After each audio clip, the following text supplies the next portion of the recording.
Hello, welcome to the CashPT Lunch Hour. This is Aaron LeBauer, your host, and today I have a guest. Her name is TaVona Boggs, and she is a physical therapist who helps people love physical therapy again. So TaVona, welcome to the show. Thank you so much for being here.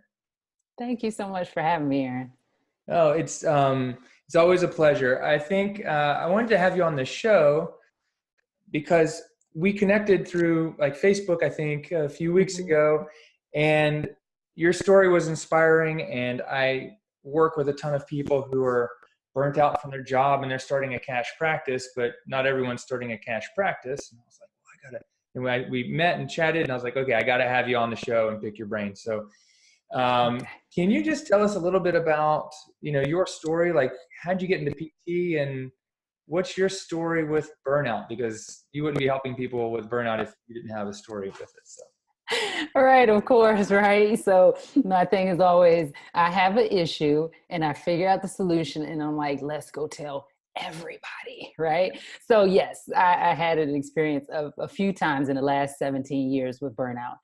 My story is somewhat different from most PTs, where I didn't ever have physical therapy as a child. But what I did, I always wanted to be a doctor.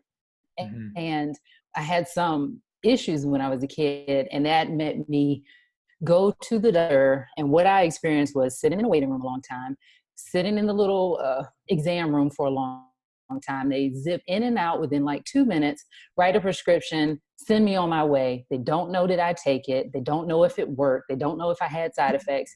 And then that was it. And I just thought to myself, I was like, I can't do that. I don't want to do that. But I love helping people and I love medicine kind of things. And so what ended up happening is we went to a high school fair. And in that fair, I was able to see a physical therapist do her work. And so I asked my mom if I could go shadow a physical therapist. And it was the best experience ever, because luckily this PT worked outpatient. And then after hours, he went and did home health. So he allowed me to go to both settings. And I'll never, ever, ever forget the little German lady that we had. She had broken a hip. And I don't know if it was a pinning or if I don't know what it was. But anyways, the last day that we saw her, she was able to get in her car, drive down the cul-de-sac, come back. And then she was discharged because now she could get away from her home.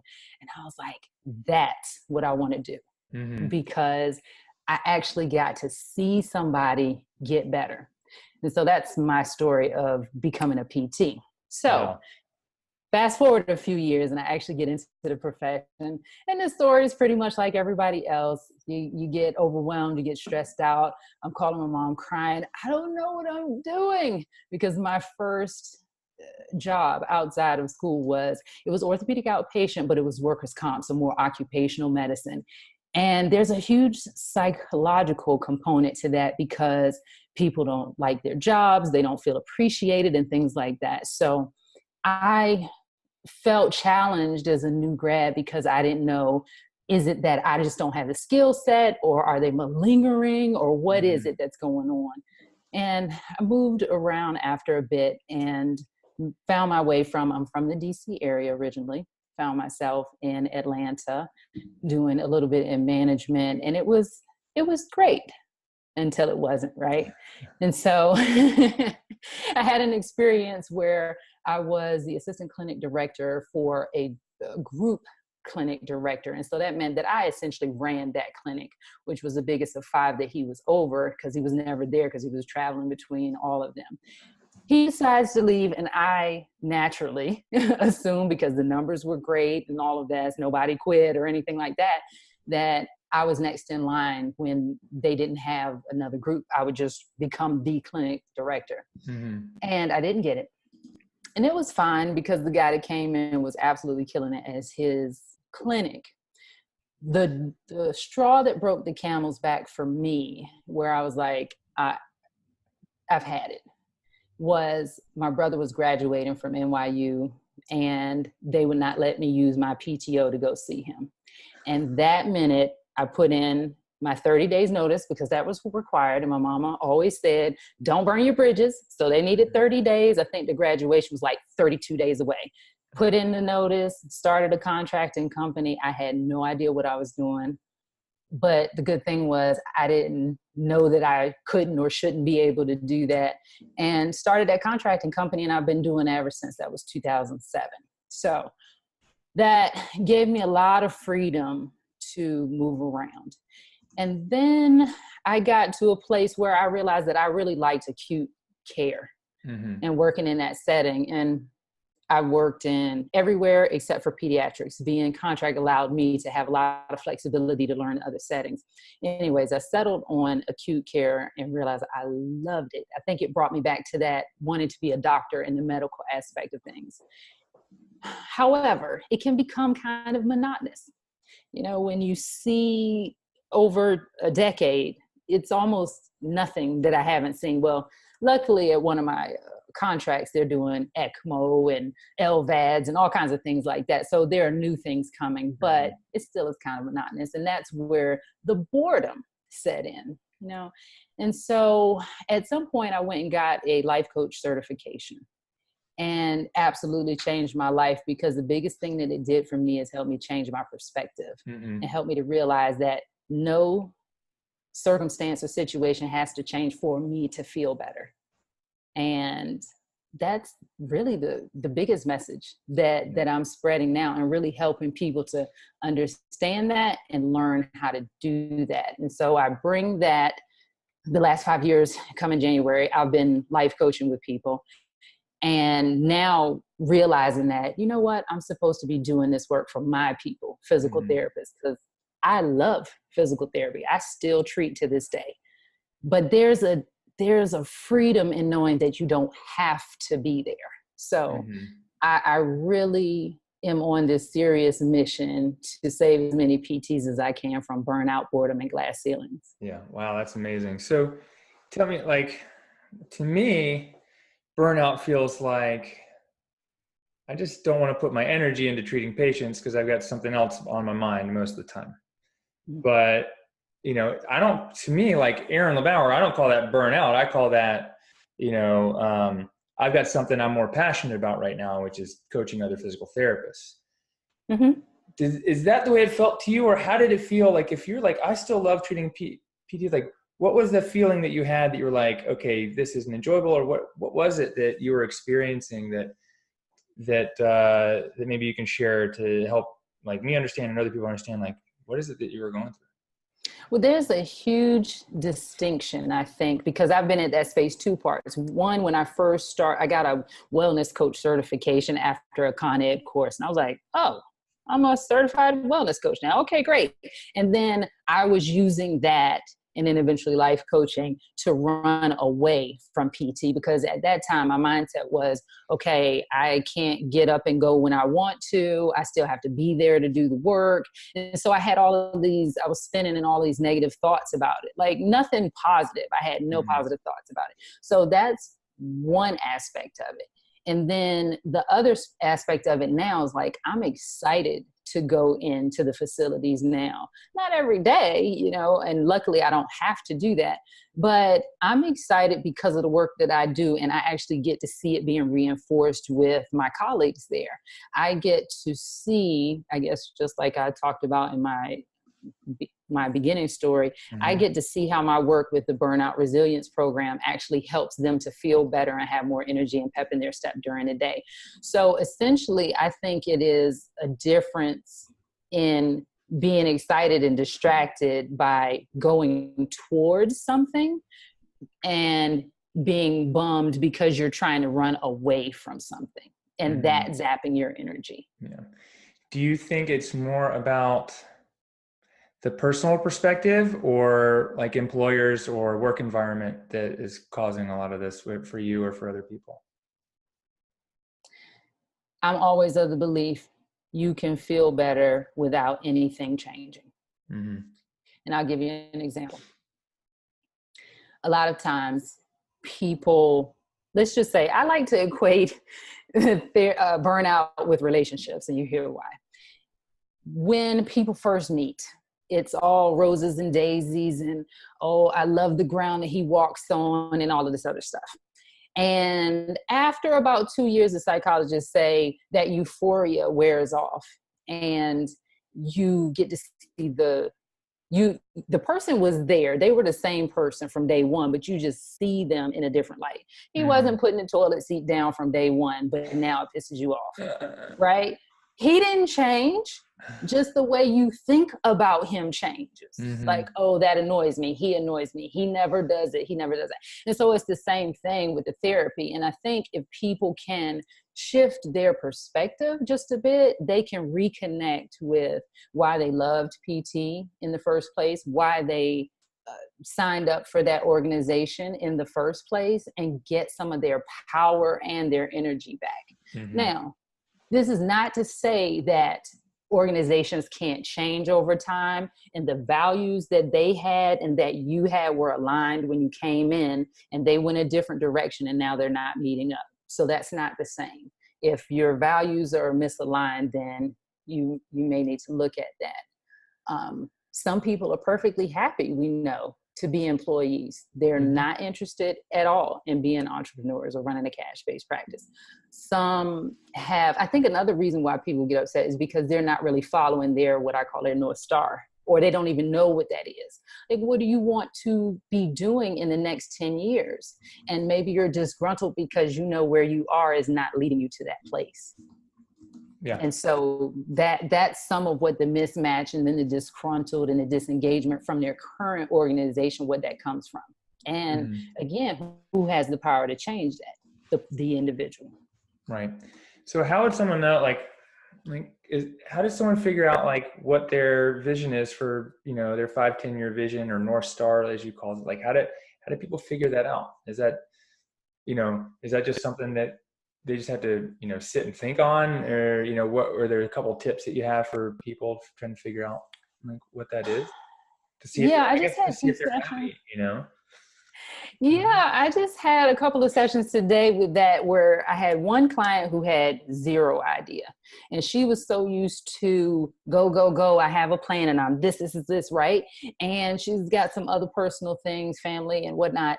And I think sometimes you don't know because you just need to stay where you are for a minute and take a chill pill and just relax. She's very uptight, wound up. And then see how can you serve where you are. And I think when you do that, because I had to take a chill pill for about a year and a half, where I was going, if you go to TaVonaDenise.com, it looks nothing like Burnout, because I was going so hard on that. And I was like, wait a minute, I'm disconnected. Something doesn't feel right. And so I just let it all go so that I could be with myself and know who I am, what I want to do, and come back. And it came to me, and that's why I'm doing what I'm doing today. Then on the other end, I think it's literally, like you said, just can you take a minute for yourself? Do something fun, do something relaxing, and just take a day, no TV, no social media, no distractions, and just ask yourself, what do I want to do? Where do I want to be? What feels like fun to me? Because I'm sure, like you, Aaron, this is hard work, what we do, but I love it. Right. I think I work harder now than I did as an employee, where it's like, robot, just tell me what to do, give me the patience, So it's really about sitting with yourself and figuring out, what do I enjoy? What do I not enjoy? I know I don't like being rushed and being on the clock. What am I good at? What am I not good at? Some people talk about building up weaknesses. And I will say, in our field, marketing is a huge weakness for physical therapists. So I think we all need to learn that skill. But sometimes it's about, who can I partner with that has that strength in my area that I'm weak, and not worry about that anymore. Right. So, I think it's interesting because, and I want to lead this into the question.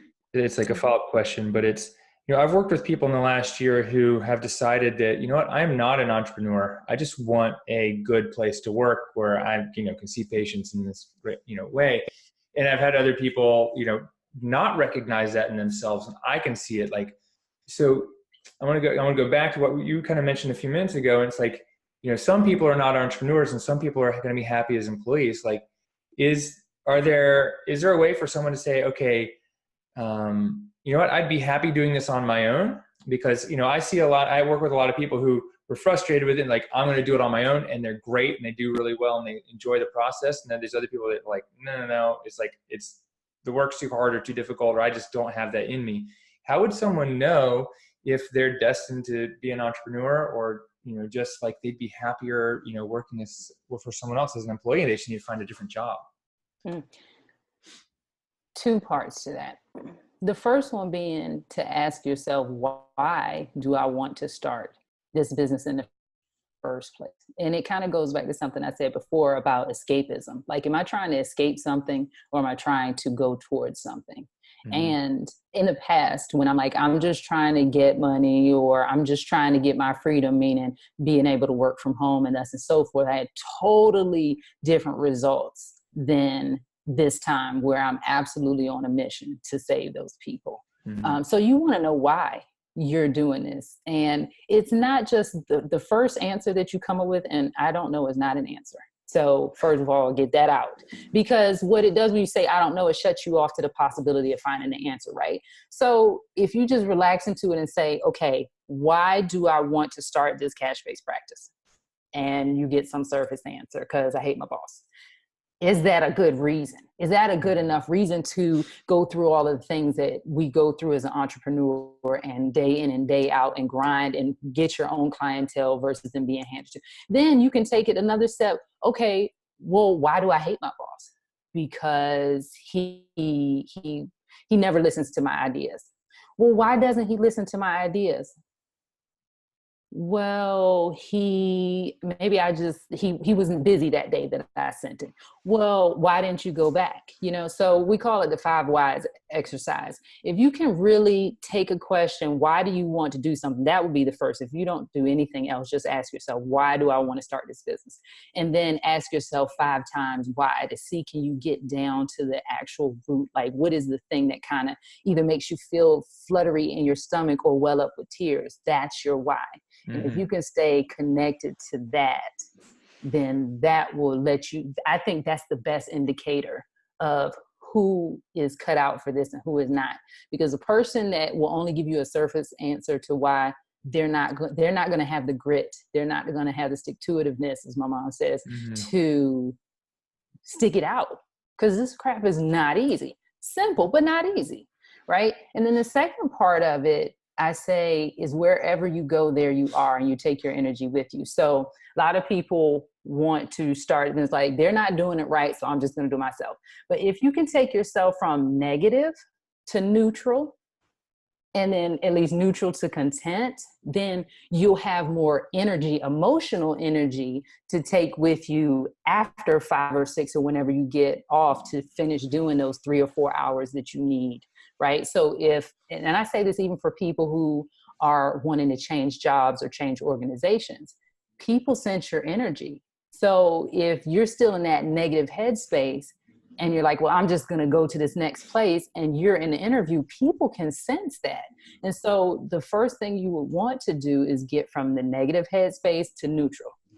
Okay, at least I have a job, kind of thing. I'm not saying jump up and down and do cartwheels about your job if you're really not feeling it and it's not aligned with your values, but I'm really big on that energy. And I think us as clinicians are sensitive to energy, whether we really are consciously aware of it or not. Oh yeah. Yeah, absolutely. So how do you, so tell me, that was really awesome. The next thing I want to know is, how are you balancing, you've got 2 businesses, and I want to know a little bit more about the contracting business you set up, because that perked my ears. And how are you balancing treating patients and that with the other stuff you're doing in your life, and help making it so it's not unbalanced, and this isn't burning you out versus, you know, anything else. So like, why don't we start with tell us about your contracting business. Like, what are you doing? What'd you set up, and how'd you decide that was the best thing to do? It was out of necessity. Remember, I was like, well, this is not going to work, so I'm going to just be a freelancer, if you will. The funny thing is, I went back maybe 6 months later and worked for that company for twice the money, didn't have the staff meetings, headaches, or anything. So it's great. And awesome. I make the personal choice not to employ others. I just use it as a freelance kind of thing. And I'm like a substitute teacher or PT Mhm. for hire kind of. And it gives me a lot of freedom and flexibility. And it's allowed me to practice in a number of settings without feeling like, oh, my resume, I'm only at someplace 3 months and it looks really. So Right. that's how I set it. That's how I set it up. And the other part is, oh, well, I know you and I've talked a little bit about debt and good debt and bad debt. Right. But I will say, for me, when I got rid of all of my debt, life was just less expensive. And so I just don't have to, I never have to do anything. But if Mhm. you understand what I mean, I don't have to go to work as much. So part of the week, I do contract work. And part of the week, I'm building this movement. Mhm. That's awesome. So what is good debt? What is good debt? Good debt to me is an investment. So Mhm. whenever I've taken any courses, whenever I've invested in some property, like that to me is good debt. Something that I know I'm going to get an ROI and it's not going to depreciate in value as soon as I drive it off the lot. Right. Why is that important? I'm going to softball this question. Yeah. Why is that important? Because I don't think people are thinking that way. Why is that important? Well, I think people walk through life with closed fists. And the Mhm. thing that they don't understand is when your hands are closed, they're also closed to receiving. Yes. And so if I know that I have a skill that I need, I'm going to invest in it because that skill is going to make me more marketable, more valuable, better able to earn in the future. For example, I I think this was one of the first things I did when I became a contractor and realized you can make way more money doing that than Mhm. as an employee.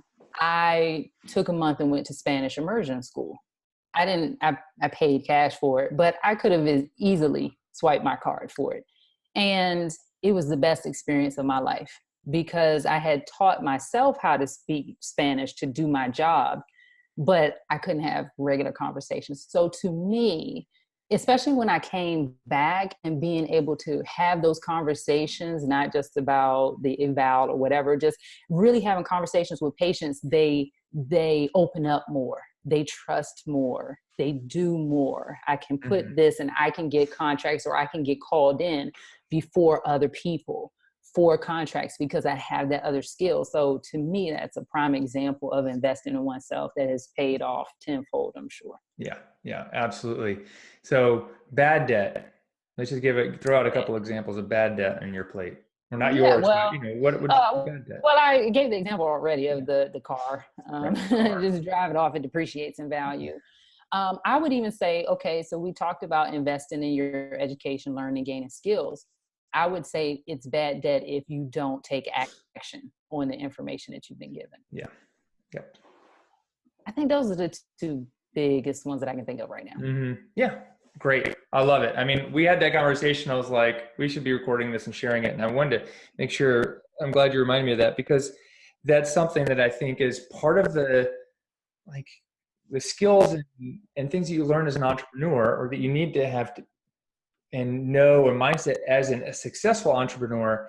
And people want to be entrepreneurs, but they're looking at some of these things from the wrong side of the box. They're looking at, Mm. at everything as an Yeah, expense. And I mean, you mentioned multiple times, like this is an investment that's going to return to me back sometime in the future more than I just put in.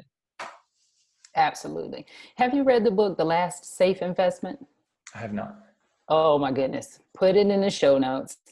This book was amazing because these two guys talk about obviously the last safe investment really being about relationships Mm-hmm. and uh, and then also being able to gain soft skills. So the skills of negotiating, of writing, of marketing, of all of these things that you're teaching your clients Mm-hmm. uh, to pay off. It's the last safe investment because once you have that skill, no one can ever take it away from you. But you can put your money in Bitcoin, you can put it in the stock market and lose it. Mm-hmm. So great read. That's awesome. That's awesome. So what are you doing to help people avoid burnout, or who are burnt out and like, like how are you helping them? What are you helping them do? And are you getting them back into PT? And what does that look like? And so let me address the last thing first. I never approach a coaching situation thinking that I know what's best for the person. Mm-hmm. I'm going to ask a bunch of questions. So without judgment and all love and compassion to find out what's best for you. Some people I have coached into different settings, into doing their own thing. That's a variation, not directly patient related. Some people I've coached into different professions. Many people, surprisingly enough, never leave their job after and they feel better. They sometimes make more money. They move into a different role. So a lot of people I think are just unaware of the options, and they're not even thinking about how can I make this situation better? Mm-hmm. They just really feel stuck and powerless and defeated and hopeless and deflated. And I'm using words that I hear every day from them. And I'm like, it's not true. Right. None of it's true. So let's talk about it. Let's help you think your way out of it, because I had a client earlier today who was struggling with productivity and struggling to manage the caseload. And by the end of the time, I could very easily, because I'm a master at systems and efficiency, I could have very easily just written it out for her. This is what you do. This is how you do. This is how you avoid distraction. Could have done that. No problem. It leaves her dependent on me, much like what we do with our patients. We don't want them coming back all the time. We want to get them to a point where they can manage themselves. And so in this case, through my process, by the end, she was like, oh, I could do this, and then I can do this. And she was so excited. Yeah. She came up with it. Right. We know what to do. Sometimes we just need somebody to hold a mirror up to help us get out of our own way. Mm-hmm.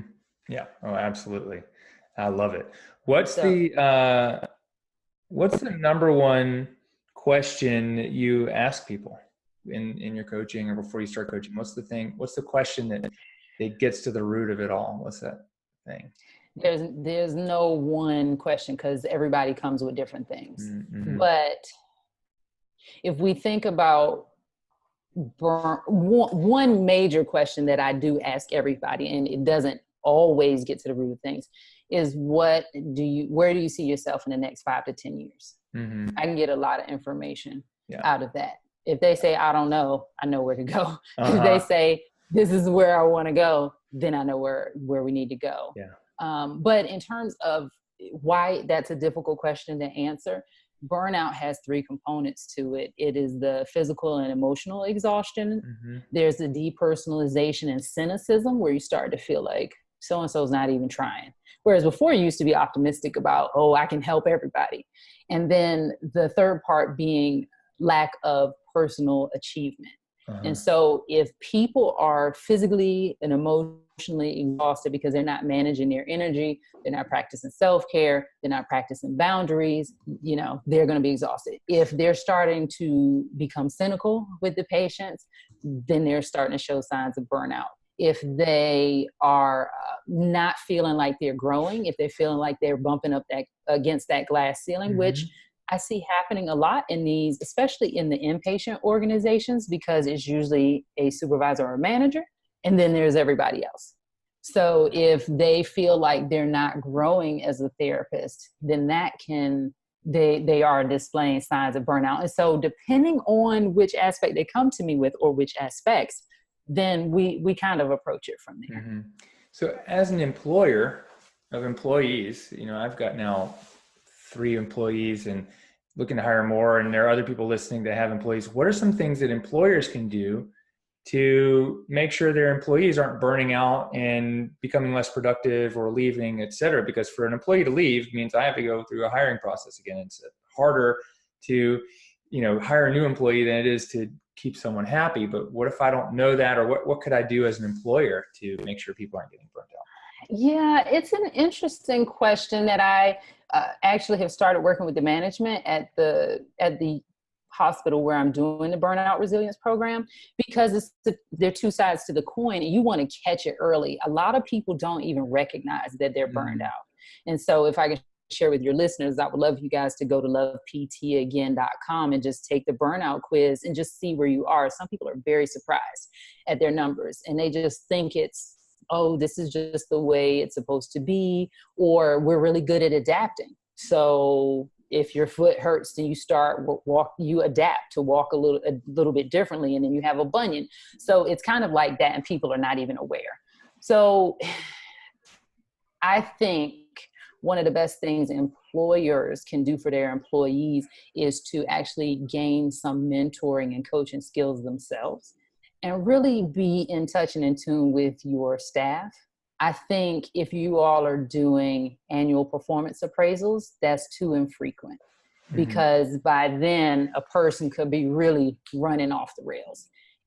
At minimum, quarterly or biannually, if you can, to really check in with your staff members and cultivate this culture of it. I'm here to help you win. And if you're drowning, or if you feel like you're failing or whatever,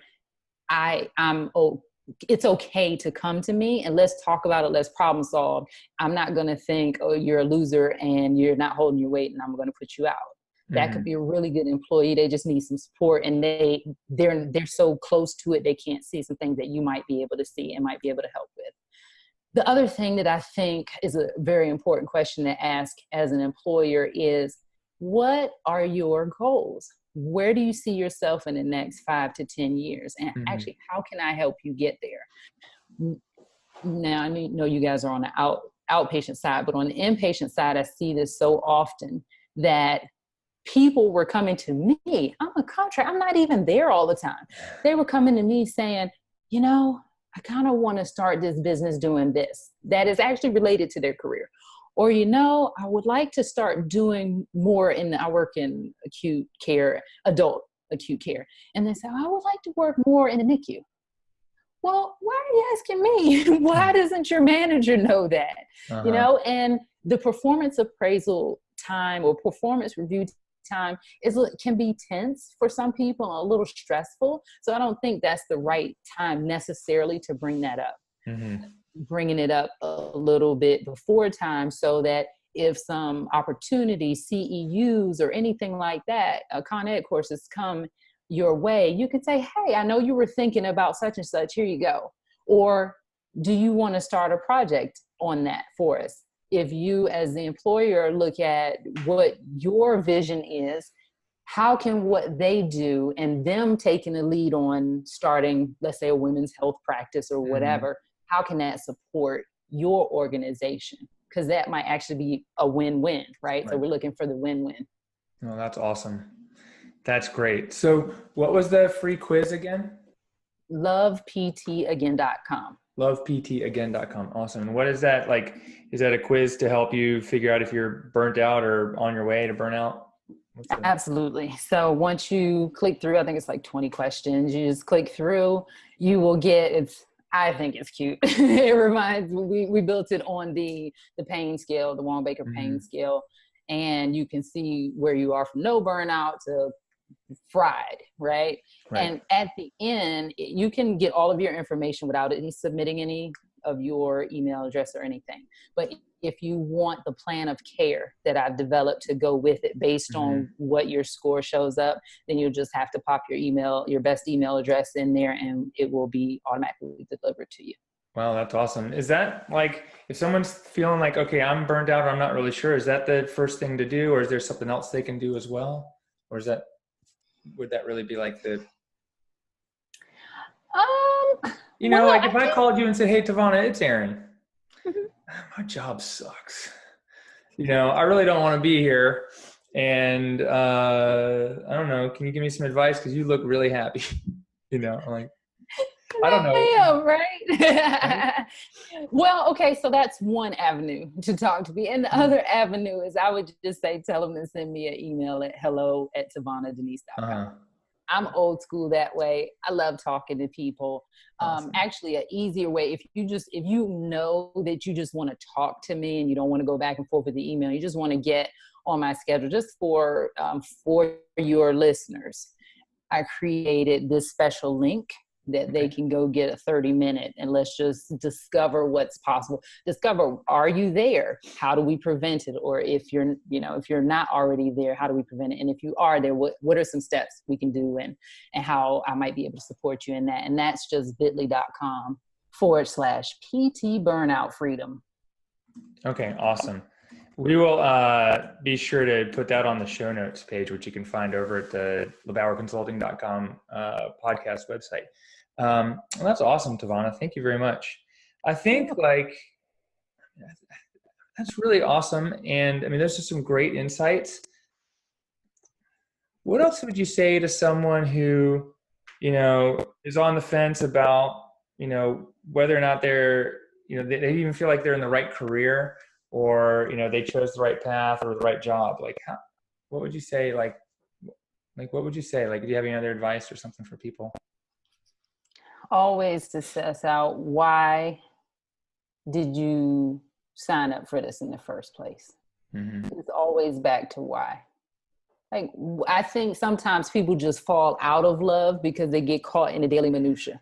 So why did you love it in the first place? Mm-hmm. And can you reconnect with those reasons first? Because again, like the example I gave with the couple in the toilet seat up, like, why do you love him? And is the toilet seat that big a deal? And that is a very personal example. And so we found a logistical solve for that. I don't, like, why am I hating you? Let me think about why I love you and how can I solve this problem? I don't think enough people take it into their own hands to try to solve problems because I'm just an employee or whatever. What do you love about it? And literally write it down so you can see it.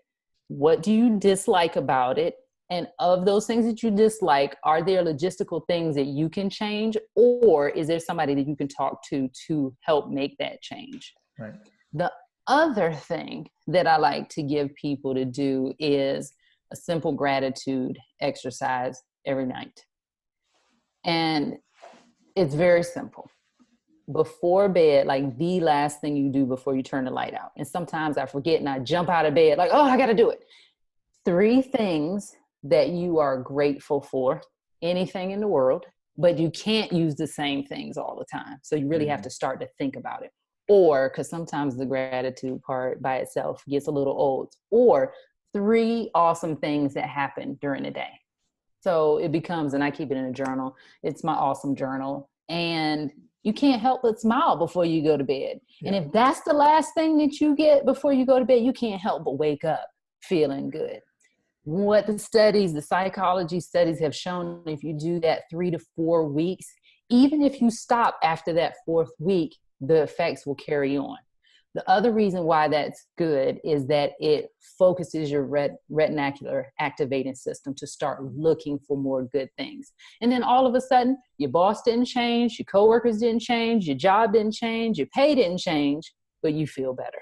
And that's what we're all after. Yeah. And when you feel better and you're coming from that abundant gratitude mindset, then you can come up with some creative solutions. Then you have the energy to start the cash-based practice. You know exactly who to go to, which is, of course, Aaron. You know exactly what niche you want to be in. It's like, because you've already focused your brain to look for good stuff, you get more good stuff.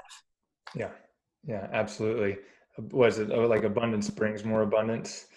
And it's the intentional mindset change. Mm-hmm. Yeah. That's it's awesome. hard work. Let me not make it. I really don't. It's very simple. Just like certain things that you teach your clients in building it. It's very simple. But like building muscle, sometimes it takes time. Mm-hmm. Sometimes we got to get over ourselves and just do it, But if you can ask yourself, is this current way of thinking helping me? Is it serving me? Or is it causing me to suffer? And you got to take a good hard look in the mirror and say, do I want to continue to suffer? because I'm thinking that way? Or do I want to change? The choice is yours. The power is yours. Nobody else has to change. And as a matter of fact, they're not, because they're grown. Yeah, that's awesome. Well, shoot, that's a great place to end it. I think that was like a firebomb you just dropped. So I'm going to let people digest on that one, because I'm going to. So TaVona, thank you so much for sharing your time with us. This was really awesome. I'm looking forward to getting to know you more and hearing more about what you're doing, because I think this is something that what you shared is not just about burnout. It's about like our purpose and our why, and we have to have that in order to work hard at this stuff. So thank you. Yes, it's been my pleasure. Yeah. All right. For the CashPT lunch hour, this is Aaron LeBauer and TaVona Boggs, and we'll see you guys next time.